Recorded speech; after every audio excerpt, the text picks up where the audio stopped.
Good morning and Sairam to all the students. Welcome back in your social science class. I hope you all have enjoyed your winter break. So let's start our studies after your winter breaks. So students, we will continue our chapter number 7 of geography book, Human Environment, Settlement, Transport and Communication. Already we had covered this chapter, only few topics are remaining.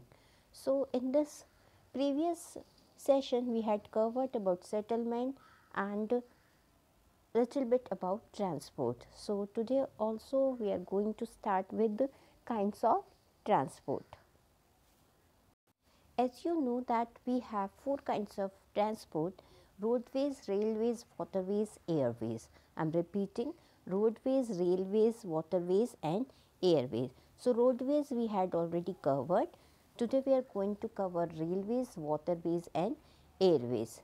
So we have railways.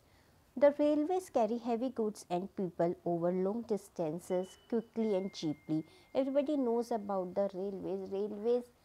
Railways are very important, or we can say a means of transport, because railways are cheap and quick. People used to people used to carry their heavy goods on rails, because railway tickets are quite cheap and rail are quick and cheap, quick and cheap.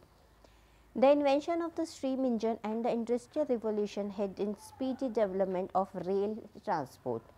And in the starting we had a steam engine, but now steam engine is replaced by the diesel and the electric engines.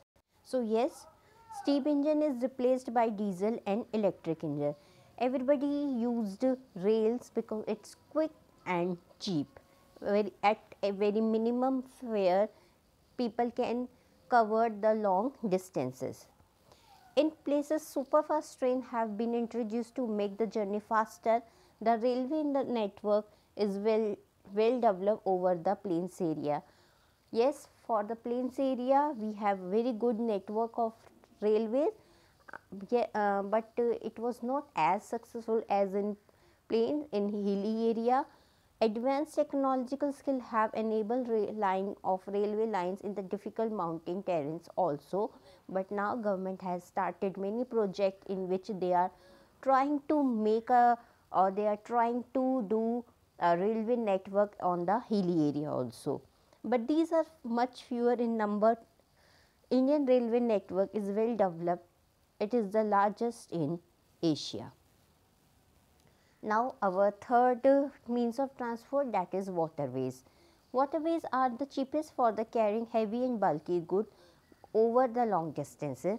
As or like railways, waterways are also very suitable for carrying the heavy goods, but yes, it is not as quick as railways. Railways are little, you can say, much faster than the waterways. They are mainly two type of waterways: inland waterways and sea routes. Inland waterways and sea routes. Sea routes, everybody knows that we have ports for sea route, and inland waterways like we have rivers, lakes, etc. Navigation rivers and the lakes are used to inland waterways. Some of the important inland waterways are Ganga Brahmaputra river system. Ganga Brahmaputra river system is very vast, so it is very useful because it covers almost the parts of India. The Great Lakes in North America and river Nile, everybody knows about the river Nile in Africa. So yes, these three main systems are very useful in inland waterways.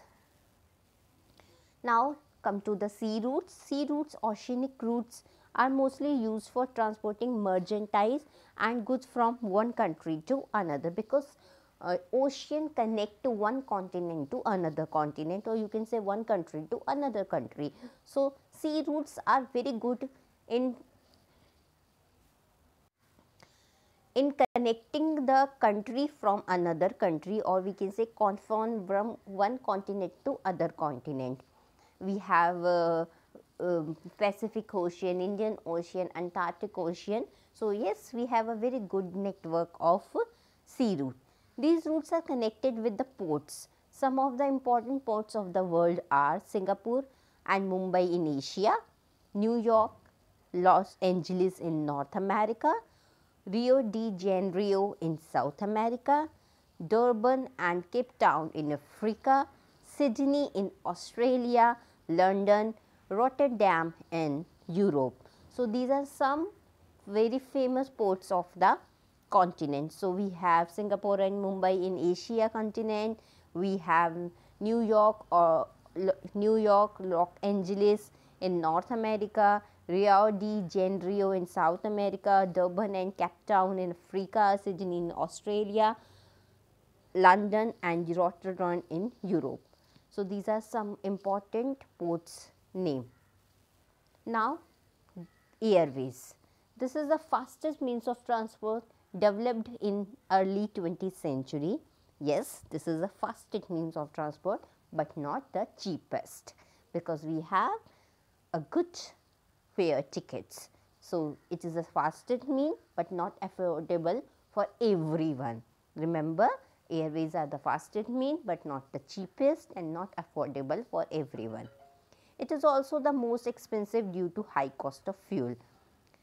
Air traffic is adversely affected by the bad weather, fog and storm in the only mode of transport to reach the most remote and distant area. Yes, bad weather, fog affects the air trafficking, but yes, it is only the one of the best way to reach the remote area, because in remote area we don't have rivers, sometimes we don't have roads. So, by airways we can reach there even during time of droughts and some calamities, we can reach there through airways. Distance area, as it is mentioned, where there were no roads and railways. Helicopters are extremely useful in the most inseparable area in the time of calamities for rescuing people and distributing food, water, clothes, medicine. Some of the important airports are Delhi, Mumbai, New York, London, Paris, Frankfurt and Cairo. So, now you can do one thing also, you can find out the number of airports in India and you can name them also. Major airports, Rajiv Gandhi Airport, there are many airports. In Delhi we have airport, in Mumbai we have airport, in Chennai we have the airport, even in Dehradun we have airport, we have Jolly Grant Airport. So, it's like a fun activity, I am not saying it's a homework. So, you can search the number of airports of India and even you can name them. Now, our last topic of this chapter, communication. Everybody knows that communication is a way to express your feeling. Without communication, you cannot express your feeling to another one. It is a basic or root method of expressing your ideas, expression, behavior. So, if you are sitting in front of anyone, you can express your by just saying that thing. But if you are not sitting in front of anyone, if you are far away, how will you express your feeling? So, communication is a process of conveying messages to others. What is communication in simple language? This is a process of conveying messages to others. With the development of technology, humans have devised a new and fast modes of communication. That advancement in the field of communication has brought about an information revolution in the world. Everybody knows that who invented the telephone. So, everybody knows, you can find the answer also. Different modes of communication are used to provide information, to educate and well as to entertain. So, yes, communication is the best way to express your feeling. Through newspaper, these are the modes of communication: newspaper, radio, television. We can communicate with a large number of people. They are called mass media. So, when we communicate with a large number of people, that is known as mass media. So what are the examples, what are the sources of mass media? Newspaper, radio, television. But now as we are on 21st century, we have digital India. So through satellites, through Twitter, through WhatsApp group, through emails, we can spread the news very easily. Right now, India is or you can say India is using the technology with a very good pace scale. The satellite have made the communication even faster. Satellite have helped in oil exploration. They helped in survey of forest. They helped in underground water. They helped in mineral wealth. They help in weather forecast. They help in disaster warning. So right now you can see how satellites are helping us in communication. Now we can send electronic mails and email through the internet. Everybody knows that. Now wireless telephonic communication through cell phones have become very popular. Here we are talking about mobile phone, or today internet not only provide us a worldwide information and interaction, but also made our lives more comfortable. Now you can see with the just a small tweet, you can spread the awareness, you can get the news. So now you can say now word is in your hands, because if you want to know something, you can see from your mobile news, everything is there in your mobile. If you want to tell something, you can tweet, you can use your Twitter account, you can tweet. Now we can reserve ticket from railway, airways, even cinema hall, hotel, sitting at home. With the kind of interconnectivity of people, service and industry across the world, we are a larger global society. But remember, everything has advantages and disadvantages.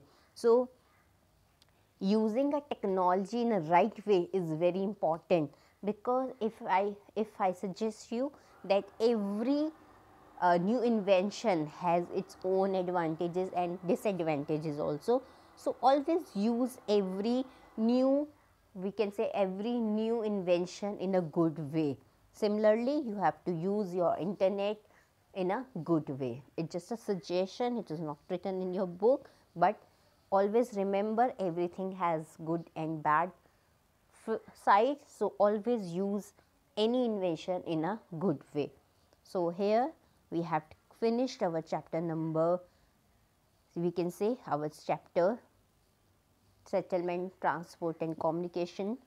So what you have to do, you have to learn, you have to read the chapter again and again, and you can also find out the number of airports in India along with their name, and you can, if you want, you can also find out the names of the satellite launched by India. Here I am finishing our chapter. In next session we will meet with the next chapter. Meanwhile, just start reading and have a good day. Sai Ram to all.